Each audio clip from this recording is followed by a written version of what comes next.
नमस्कार दर्शक मित्रों, आप देख रहे हैं राष्ट्र प्रथम और मैं हूं तपस्वी आचार्य। समाचार जो आपको पता होना जरूरी है, समाचार जो आपको जानना जरूरी है। तो शुरू करते हैं समाचार का सच, जिसमें हम आपको जो समाचार आपको न्यूज़पेपर ने दिया हुआ है, जो समाचार आपको न्यूज़ चैनल ने दिया हुआ है, उसके ऊपर हम लोग थोड़ा बहुत एनालिसिस करेंगे, थोड़ा बहुत आकलन करेंगे और आपको दिखाएंगे समाचार का सच। तो सबसे पहले देश भर की सबसे बड़ी घटना है, उसके ऊपर हम लोग गौर फरमाए। और जो न्यूज़पेपर ने आपको समाचार दिया हुआ है, डीएनए न्यूज़पेपर ने कुछ ऐसा लिखा हुआ है कि गुजरात में अब परोठा पर राजनीति, ऐसा उन्होंने हेडिंग दिया है। फ्रंट पेज के ऊपर ये समाचार को स्थान दिया हुआ है क्योंकि जानना बहुत ज़रूरी है गुजरात रिलेटेड। गुजरात में आए दिन, अब थोड़े दिनों में इलेक्शन माहौल हो गया शुरू और आए दिन थोड़े दिन में ही इलेक्शन की डेट फिक्स हो जाएगी। तो उसमें डीएनए न्यूज़पेपर ने कुछ ऐसा लिखा है कि गुजरात में अब परोठा पर राजनीति। केजरीवाल बोले ऐसा तो अंग्रेज भी नहीं किया। केजरीवाल ने कुछ ऐसा स्टेटमेंट दिया कि ऐसा तो अंग्रेजों ने भी नहीं किया।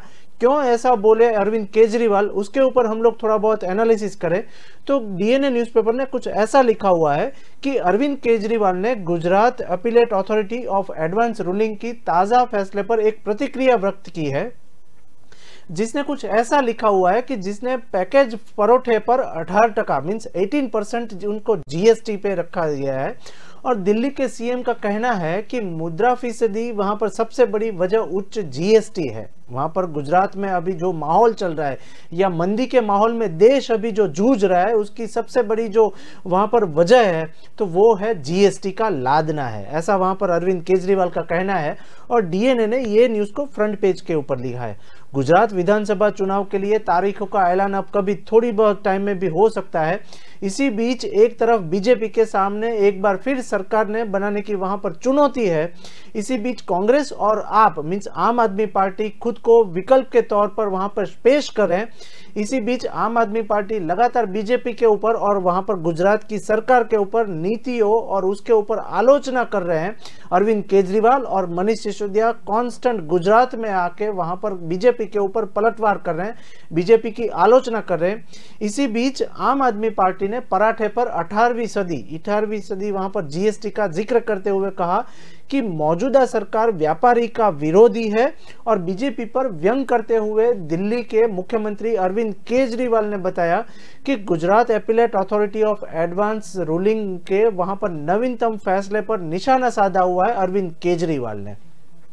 उन्होंने जो स्टेटमेंट दिया हुआ है उसके ऊपर हम लोग थोड़ा बहुत आकलन करें तो जिसमें कहा गया कि पराठे सादे चपाटी या रोटी से अलग होते हैं और यह कहा कि अंग्रेजों ने भी यह खाद्य पदार्थों पर नहीं लगाया था इतना बड़ा जीएसटी। और फैसले में कहा गया कि परोठा पर 18% जो है वो जीएसटी लगता है, ऐसा डिटेल सामने आई है। और उसके ऊपर जमकर बीजेपी की वहां पर पिटाई की है अरविंद केजरीवाल ने।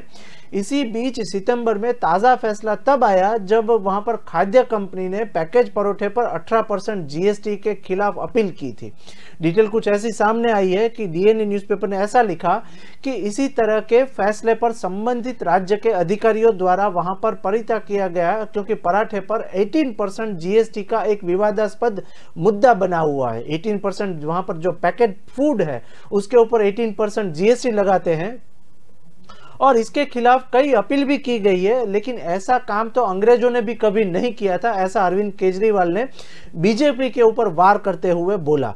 दूसरी डिटेल कुछ ऐसी आई है कि गुजरात बीजेपी सरकार पर निशाना साधते हुए उन्होंने कहा कि अंग्रेजों ने भी खाद्य पदार्थों पर कहीं नहीं लगाया था इतना जीएसटी या फिर टैक्स नहीं लगाया था। और आज देश में मुद्रा फीसदी का वहां पर सबसे बड़ा कारण जो है वो केंद्र सरकार द्वारा लगाया गया उच्च जीएसटी है। वहां पर आज जो कोरोना काल की वजह से बोलो या 2 साल वहां पर जो देश जो वहां पर जूझ रहा है, मंदी के माहौल पेज में वहां पर हो रहा है, इसी बीच वहां पर जो सबसे बड़ा वहां पर मुद्दा है वो जीएसटी है। अरविंद केजरीवाल का ऐसा मानना है कि इसकी वजह से देश जो है वो वहां पर मुश्किल में है। डिटेल कुछ ऐसी सामने बोले वो कि इसे कम किया जाना चाहिए और लोगों को मिलना चाहिए ताकि लोगों को महंगाई से मुक्ति मिले। अरविंद केजरीवाल का ऐसा मानना है और वो कुछ ऐसा बोले कि लोगों को महंगाई से मुक्ति मिले। इस व्यवसाय से जुड़े लोगों ने कहा कि 8 प्रकार के पैकेज परोठा यहाँ पर उत्पादन होता है जिनमें से मुख्य सामग्री पराठे की विविधता के आधार पर गेहूं का आटा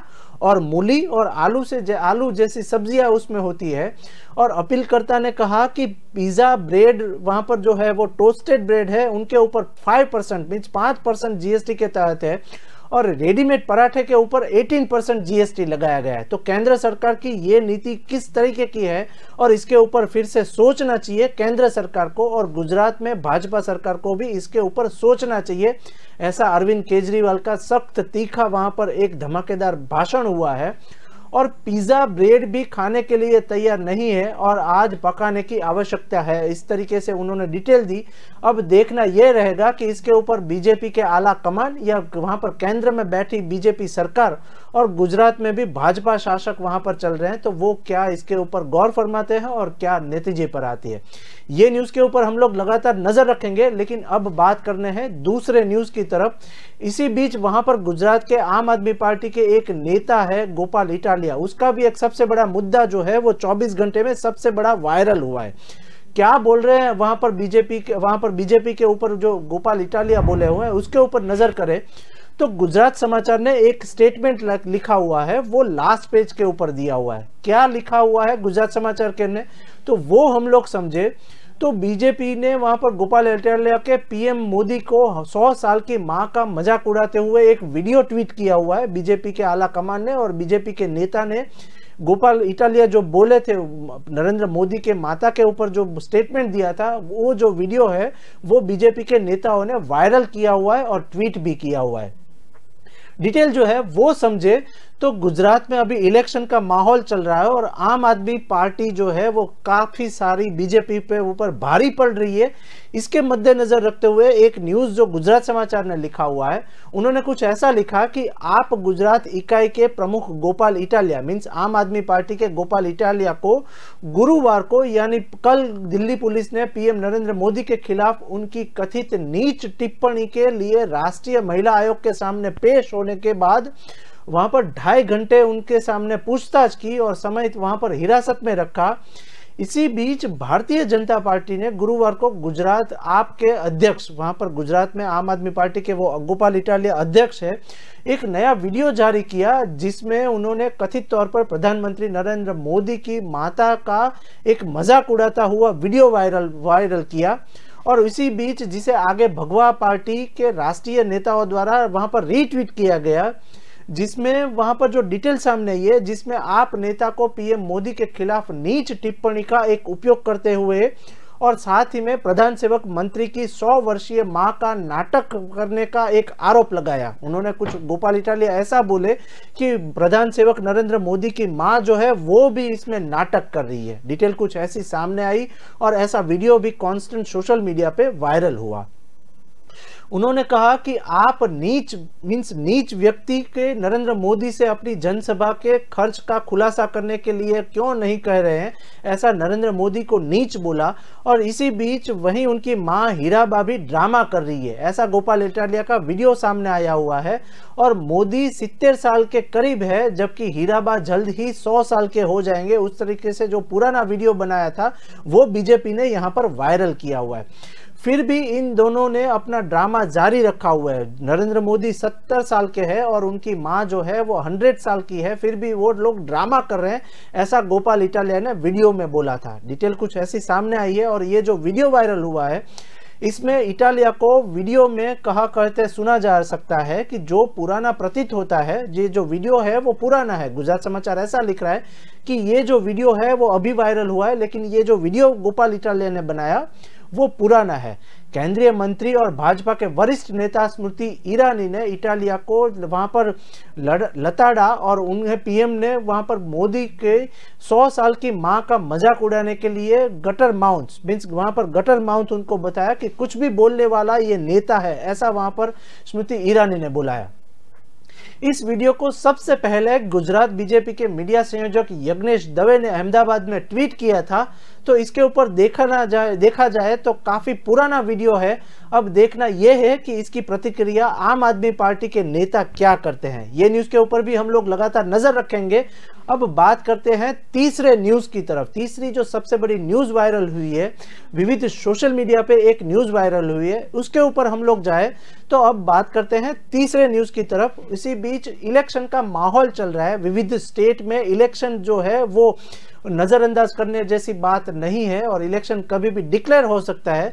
इसी बीच वहां पर संदेश न्यूज़पेपर ने कुछ लिखा हुआ है और दैनिक जागरण एक न्यूज़ पोर्टल है, उन्होंने कुछ डिटेल दी है।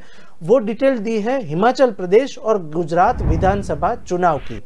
क्या लिखा हुआ है नवभारत टाइम्स ने, वो यहाँ पर पढ़े तो आज हिमाचल गुजरात विधानसभा चुनाव की तारीखों का ऐलान संभव हो सकता है और वहां पर इलेक्शन कमीशन ने दोपहर 3 बजे वहां पर एक प्रेस कॉन्फ्रेंस का दिल्ली में आयोजन किया हुआ है। इलेक्शन कमीशन ने वहां पर 3 बजे वहां पर प्रेस कॉन्फ्रेंस का एक आयोजन किया है। इसी बीच चुनाव आयोग ने शुक्रवार को दोपहर 3 बजे प्रेस कॉन्फ्रेंस वहां पर बुलाई है। मीन्स आज प्रेस कॉन्फ्रेंस होगी दिल्ली में। वहां पर आयोग आज गुजरात और हिमाचल प्रदेश दोनों में होने वाले विधानसभा चुनाव की तारीखों का ऐलान कर सकते हैं। मींस अभी फिक्स नहीं है, लेकिन 3 बजे वो प्रेस कॉन्फ्रेंस होने वाली है, इसमें शायद गुजरात और हिमाचल प्रदेश के तारीख का ऐलान कर सकते हैं, ऐसा वहां पर सोशल मीडिया पे वायरल हुआ है। डिटेल वहां पर बताया और सूत्रों के मुताबिक एक डिटेल ऐसी आई है कि चुनाव आयोग ने हिमाचल में 15 नवंबर से पहले चुनाव कर सकते हैं और इसके बाद वहां पर मौसम के चलते चुनाव में दिक्कतें आ सकती है और वहीं पर हिमाचल में 68 और गुजरात में 182 विधानसभा सीटें हैं। तो अब देखना यह होगा कि 3 बजे जो प्रेस कॉन्फ्रेंस इलेक्शन कमीशन द्वारा रखी गई है दिल्ली में, उसमें क्या नतीजा आता है। वहां पर अब बात करते हैं चौथे न्यूज की तरफ। चौथा न्यूज जो हम लोग लेने जा रहे हैं वो सबसे बड़ा राजस्थान का सियासी मसला जो चल रहा है उसके ऊपर देख रहे हैं। इसी बीच दैनिक भास्कर ने एक डिटेल लिखी है, वो भी राजस्थान के ऊपर। वो मैं यहाँ पर पढ़ूं तो वहां पर सीमा पुलिस में वहां पर 12वीं पास युवाओं के लिए निकली एक भर्तियां। वहां पर जो है राजस्थान सरकार, कांग्रेस की सरकार वहां पर चल रही है, गहलोत जो है उनके सीएम है, उसने एक सबसे बड़ा उदाहरण वहां पर टांकने के लिए दिया हुआ है। इसी बीच 12वीं पास युवाओं के लिए वहां पर भर्तियां होगी, सरकारी नौकरी और उसके साथ सैनिक दल में भी भर्ती होने वाली है। क्या है ये डिटेल वो समझे तो दैनिक भास्कर ने ये जो डिटेल लिखी है वो मैं यहाँ पर पढ़ूं तो राजस्थान में 12वीं पास युवाओं के लिए वहां पर निकली एक भर्तियां और फिजिकल टेस्ट से होगा सिलेक्शन और 81,000 तक मिलेगी सैलरी। वहां पर जो युवा सिलेक्ट होंगे उसको 81,000 की सैलरी ऑफर करेंगी राजस्थान सरकार। क्या है ये डिटेल वो हम लोग समझे और दैनिक भास्कर ने कुछ ऐसा लिखा हुआ है। उन्होंने लिखा हुआ है कि भारतीय सीमा की रक्षा करने की तैयार कर रहे युवाओं के लिए एक बहुत ही अच्छी खबर है और राजस्थान सरकार ने एक बहुत ही बड़ा अच्छा पहलू यहाँ पर लिया रही है। डिटेल कुछ ऐसी है कि भारत तिब्बत सीमा पुलिस ने हेड कांस्टेबल के लिए 40 पदों की वहां पर भर्ती हुई है और भर्ती निकली है। इसी बीच जिसके लिए 12वीं पास उम्मीदवार वहां पर आईटीबीपी के ऑफिशियल वेबसाइट जो है वहां पर रिक्रूटमेंट की एक वेबसाइट है, वहां पर जाकर 17 नवंबर तक ऑनलाइन आवेदन कर सकते हैं। इसी बीच उम्मीदवारी को वहां पर सिलेक्शन शारीरिक दक्षता की परीक्षा देनी पड़ेगी और वहां पर शारीरिक मानक परीक्षण रिटन टेस्ट के साथ मेडिकल आधार पर होगा उनका चुनाव। और योग्यता की बात करें तो वहां पर जो योग्यता होगी वो होनी चाहिए, वो किस दैनिक भास्कर ने ऐसा लिखा हुआ है। इसी बीच वहां पर जो डिटेल दी है, हेड कांस्टेबल पदों के लिए वहां पर उम्मीदवारों को वहां पर किसी मान्यता प्राप्त बोर्ड से 12वीं की परीक्षा पास होनी चाहिए तो उनको वहां पर एनरोलमेंट मिलेगा। इसी के बीच इसके साथ ही वहां पर नियमित पैरा पशु चिकित्सा पाठ्यक्रम या फिर उनका डिप्लोमा या प्रमाण पत्र उनके पास होना चाहिए युवा के पास। आवेदन पत्रिका किस तरीके से होगा या आवेदन प्रक्रिया किस तरीके से होगी वो यहाँ पर समझे तो उम्मीदवार ऑफिशियल भर्ती पोर्टल, रिक्रूटमेंट पोर्टल है वहां पर ऑफिशियल, उसके ऊपर वहां पर उपलब्ध है ये भर्तियां और वहां पर उपलब्ध कराए जाने वाले ऑनलाइन एप्लीकेशन फॉर्म के माध्यम से वहां पर आवेदन कर सकते हैं। और आवेदन शुल्क क्या होगा वो यहाँ पर समझे तो वहां पर दैनिक भास्कर ने ऐसा लिखा कि उम्मीदवारों को वहां पर 100 रुपीज का भुगतान ऑनलाइन माध्यम से करना होगा और इसके साथ वो फॉर्म जो है वो ऑनलाइन फिलअप कर सकते हैं। हालांकि वहां पर SC ST एक्स सर्विसमैन और महिला उम्मीदवारों को आवेदन शुल्क में पूरी छूट दी गई है। तो अब तक का राजस्थान सरकार का सबसे बड़ा पहल है। उसके बारे में, सैलरी के बारे में जो डिटेल दी है कि क्या ये लोगों को सैलरी किस तरीके से मिलेगी, तो ये जो भर्ती प्रक्रिया में सिलेक्ट होने पर उम्मीदवार को हर महीने 25,000 से लेके 81,000 रुपीज तक का वहां पर सालाना, महीने का वहां पर रोजाना मिलेगा उनको। मीन्स के सैलरी मिलेगी, उसमें 25,000 भी हो सकती है और 81,000 रुपीज भी महीने की सैलरी हो सकती है, ऐसा लिखा हुआ है। डिटेल कुछ ऐसी आई है कि राजस्थान सरकार की ये सबसे बड़ी और अच्छी वाली पहल है। अब देखना ये रहेगा कि इसके ऊपर राजस्थान सरकार और वहां पर के युवा नेता जो है वो किस तरीके से फॉर्म फिलअप करते हैं और कितने लोगों को वहां पर भर्ती में जॉब मिलती है। अब बात करें दूसरे न्यूज की तरफ, और दूसरे न्यूज की तरफ बात करें और वहां पर भोपाल, वहां पर हम लोग चले तो इसमें भी एक कांग्रेस नेता की एक बात करनी है। वहां पर भोपाल में एक न्यूज जो सामने आई है, उसमें दैनिक जागरण ने एक न्यूज पोर्टल में एक डिटेल दी है कांग्रेस नेता की। क्या डिटेल है वो यहां पर समझे तो भोपाल के न्यूज में हम लोग चले तो कांग्रेस अध्यक्ष के उम्मीदवार शशि थरूर जो है वो कल यहां पर गुजरात में थे, आज वो भोपाल पहुंचे हुए हैं। क्या डिटेल है वो वहां पर दैनिक जागरण ने लिखा हुआ है। तो वहां पर पीसीसी में कमलनाथ के साथ मीटिंग के वहां पर डेलीगेट से वहां पर उन लोगों ने चर्चा की है और ऑल इंडिया कांग्रेस कमेटी के अध्यक्ष पद की उम्मीदवार शशि थरूर आज भोपाल पहुंचे हैं। पूर्व मंत्री राजकुमार पटेल ने वहां पर राजा भोज इंटरनेशनल एयरपोर्ट पर वहां पर उनका स्वागत किया और इसके बाद वे एयरपोर्ट से रवाना होकर पीसीसी वहां पर पहुंचे, कांग्रेस के वहां पर जो ऑफिस है वहां पर पहुंचे और यहां पर पीसीसी चीफ कमलनाथ, मध्य प्रदेश के वहां पर प्रदेश प्रभारी जेपी अग्रवाल, इसके अलावा कांग्रेस के प्रमुख नेताओं से वहां पर मिलकर चर्चा की और वहां पर सबसे बड़े प्रॉब्लम्स की उन्होंने बात की शशि थरूर के साथ। इसके बाद वो पीसीसी के सभागार में डेलीगेट्स के साथ बैठक कर अध्यक्ष के चुनाव को लेकर समर्थन और वोट देने की अपील भी वहां पर करने वाले हैं। अब देखना यह रहेगा कि राजस्थान से लेके वो भोपाल तक वहां पर वो दौरे पर है तो शशि थरूर को कितना वहां पर हिजापा होता है और वो कांग्रेस के अध्यक्ष बनते हैं या नहीं। इसी बीच दैनिक जागरण ने जो डिटेल लिखी है कि भोपाल के कांग्रेस नेता को नहीं मिली सूचना और किस तरीके की वहां पर जो सामना हुआ है वो डिटेल लिखी है कि वहीं पर शशि थरूर के दौरे की सूचना वहां पर भोपाल के कई नेताओं को दी नहीं गई है। और इसी बीच भोपाल के पार्षदों का कहना ऐसा है कि पीसीसी से कार्यक्रमों की सूचना को लोकल नेताओं के और कार्यकर्ताओं को वहां पर दी नहीं है। और 2 दिन पहले कांग्रेस अध्यक्ष पद के वहां पर उम्मीदवार वहां पर मल्लिकार्जुन खड़गे के भोपाल दौरे का वक्त वहां पर भोपाल के कई कांग्रेस नेता नजर नहीं आए थे। इसी बीच पार्षद वहां पर योगेंद्र सिंह गट वहां पर चौहान का एक कहना ऐसा है कि वहां पर जो दैनिक जागरण ने ऐसा लिखा कि योगेंद्र सिंह ऐसा बोल रहे, कांग्रेस के वो दिग्गज नेता माने जाते हैं, उन्होंने कुछ ऐसा बोला कि नगरीय निकाय की सम्मेलन में भी वहां पर भोपाल के कई पार्षदों को वहां पर नहीं बुलाया गया था। उनका कहना ऐसा है कि कई पार्षदों को वहां पर नहीं बुलाया गया था। मुझे भी वहां पर निकाय सम्मेलन, खड़गे और शशि थरूर के दौरे की सूचना नहीं दी गई है, ऐसा वहां पर पार्षदों का कहना है। तो अब देखना यह रहेगा कि शशि थरूर को कितना समर्थन मिलता है और कांग्रेस के आला कमान जो है इसके ऊपर गौर फरमाएंगे। और डिटेल कुछ ऐसी सामने आई है कि किसको वहां पर कांग्रेस के प्रमुख निमाया जाता है वो पिछले 2 दिन में तय हो जाएगा। अब एक बात करें छठे न्यूज की तरफ, दूसरे स्टेट की बात करें और पंजाब की बात करें तो वहां पर पंजाब केसरी सबसे बड़ा न्यूज़पेपर माना जाता है। उन्होंने एक लास्ट पेज के ऊपर एक न्यूज दिया हुआ है। पंजाब केसरी ने क्या लिखा हुआ है वो हम लोग समझे तो वहां पर एक सबसे बड़ा एक मसला हुआ था, वो राम रहीम की 40 दिन की पैरोल की एक मंजूरी हुई है। वो कौन है और क्या डिटेल है वो यहाँ पर पंजाब केसरी ने लिखा हुआ है। तो ये न्यूज सबसे बड़ा पंजाब का वायरल हुआ है, वो यहाँ पर देखे और वो पढ़े। तो 1 साल में तीसरी बार जेल से बाहर आएंगे डेरा सच्चा सौदा के मुखी और वहां पर डेरा प्रमुख गुरमीत राम रहीम की पैरोल की मंजूरी हो गई है। और राम रहीम कौन है और क्यों उनको जेल में रखा गया था वो डिटेल यहाँ पर पंजाब केसरी ने दी है, वो समझे हम। तो राम रहीम को 40 दिन की पैरोल मिली है और पैरोल के दौरान वहां पर यूपी के बागपत आश्रम में वहां पर रहेंगे और इसी के साथ इसके अलावा राजस्थान के आश्रम में भी एक विकल्प उनका खुला है। हालांकि राम रहीम का सिरसा वहां पर आश्रम आना चाहता था लेकिन वहां पर सरकार ने इसकी राजी नहीं हुआ और सरकार ने इसकी मंजूरी नहीं दी है। ये राम रहीम कौन है और क्यों वहां पर उनको जेल में है और क्यों उनको आज छुट्टी मिली है, वो हम लोग यहाँ पर समझे। तो इससे पहले राम रहीम को फरवरी 2022 और जून 2022 में पैरोल मिली थी और अब तक की राम रहीम को वहां पर 51 दिन तक छुट्टी मिल चुकी है और पहले भी वह गुरुग्राम के आश्रम में रह रहे थे। इसके बाद वह यूपी के वहां पर बागवत में 30 दिन रहे थे और इसी दौरान उनको आज फिर से छुट्टी मिली है।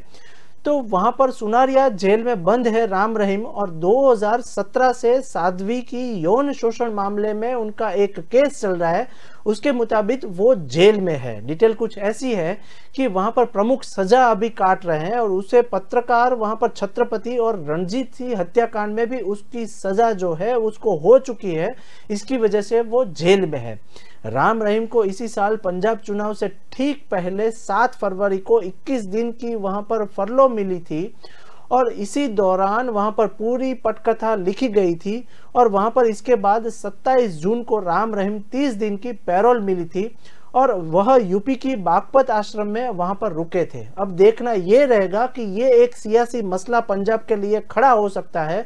ये न्यूज़ के ऊपर भी हम लोग लगातार नजर रखेंगे, लेकिन अब बात करते हैं दूसरे न्यूज़ की तरफ।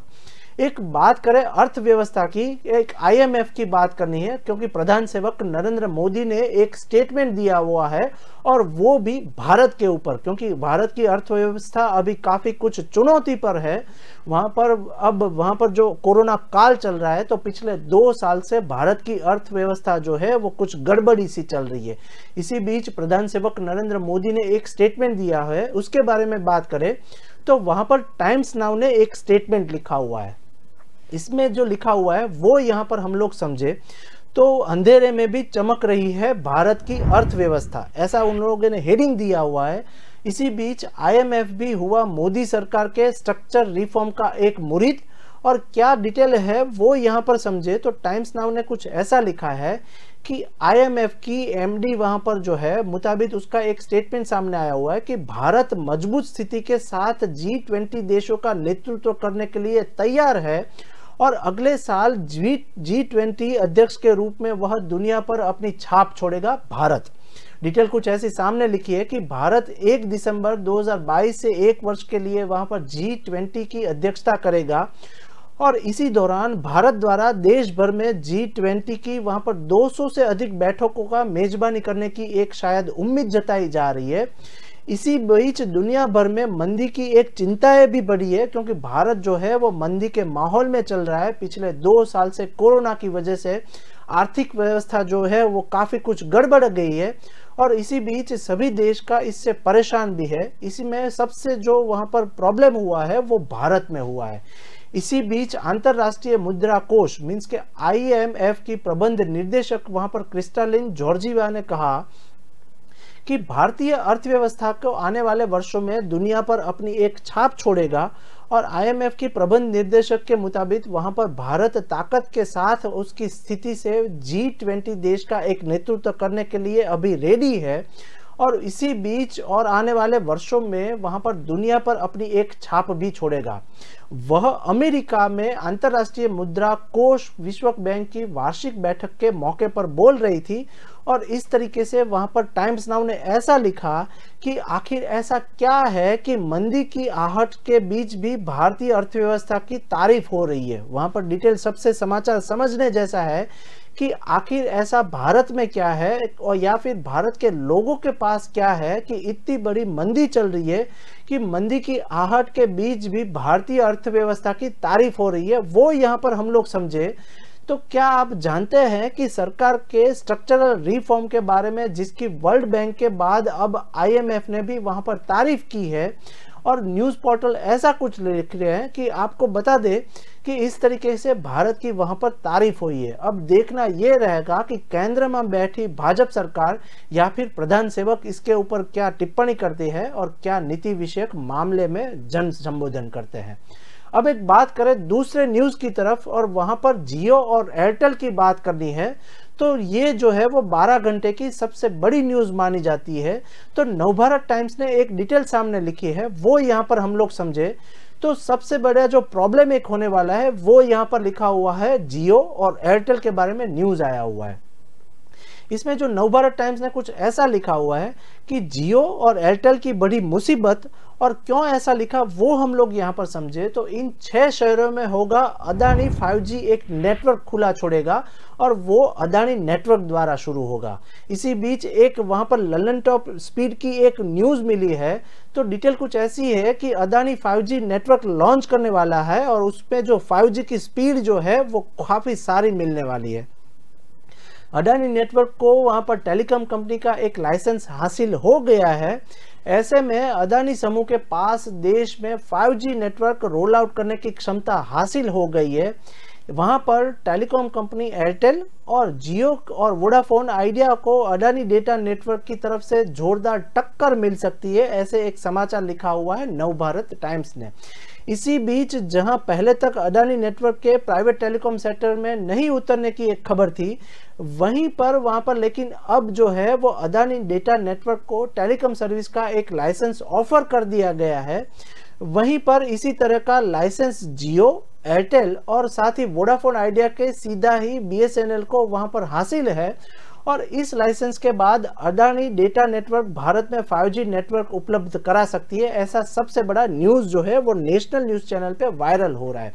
अब देखना ये रहेगा कि वहाँ पर अदानी ग्रुप जो है, वहाँ पर अनंत अंबानी और वहाँ पर गौतम अदानी है, इसके ऊपर क्या नतीजे पर आते हैं, ये न्यूज़ के ऊपर हम लोग लगातार नज़र रखेंगे क्योंकि ये अब तक की सबसे बड़ी न्यूज़ मानी जाती है। तो अब देखना ये होगा कि अदानी ग्रुप जो है वो इसके ऊपर क्या नतीजे पर आती है। अब बात करते हैं दूसरे न्यूज़ की तरफ। एक बात करेंगे कि बढ़ेगी तकरार या फिर होगा यादव परिवार एक साथ, ऐसा एक न्यूज़ वायरल हुआ है। और मुलायम सिंह का जो न्यूज़ है वो सबसे बड़ा वायरल हुआ है। क्या हुआ है वहाँ पर वो हम लोग समझे तो मुलायम सिंह के निधन के बाद क्या करेंगे अखिलेश और शिवपाल यादव, ऐसा एक क्वेश्चन मार्क वहां पर जो न्यूज़ पोर्टल है वहां पर दिया हुआ है। और इसी बीच आज तक न्यूज़ पोर्टल ने कुछ मुलायम सिंह यादव के निधन के ऊपर एक क्वेश्चन मार्क किया हुआ है और क्या करेंगे अखिलेश यादव, ऐसा क्वेश्चन मार्क करके न्यूज़ वायरल किया हुआ है, वो हम लोग अब समझेंगे। तो इसी बीच मंच पर जब सपा नेता स्वामी प्रसाद मौर्य और मुलायम सिंह के पार्थिव शरीर पर चढ़ाने के लिए राम गोपाल यादव को पुष्पांजलि दी, तो उन्होंने मौर्य को पास में खड़े शिवपाल यादव को भी यह देने के लिए कहा। वहीं पर मुलायम सिंह यादव के निधन के बाद समाजवादी पार्टी के नेताओं से लेकर कार्यकर्ताओं के बीच इन दिनों एक सबसे बड़ा सवाल मंडरा रहा है। वो जो सवाल है वो हम लोग समझे तो वहीं पर अखिलेश यादव और उनके चाचा शिवपाल सिंह यादव के बीच एक तालमेल होगा या फिर उनको वहां पर दूरी बनी रहेगी, वो एक सबसे बड़ा क्वेश्चन मार्क सामने आया हुआ है।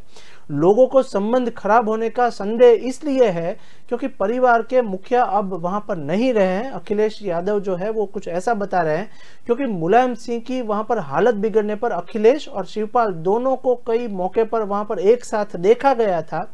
जब वहां पर नेताजी को इस महीने की शुरुआत में ICU में शिफ्ट किया गया तो कई राजनीतिक दलों ने वहां पर नेता के स्वास्थ्य को वहां पर डिटेल दी थी। अब देखना यह रहेगा कि शिवपाल यादव जो है वो इसके ऊपर क्या प्रतिक्रिया देते हैं और साथ ही में हम लोग लगातार दिखाते रहेंगे समाचार का सच। नमस्कार।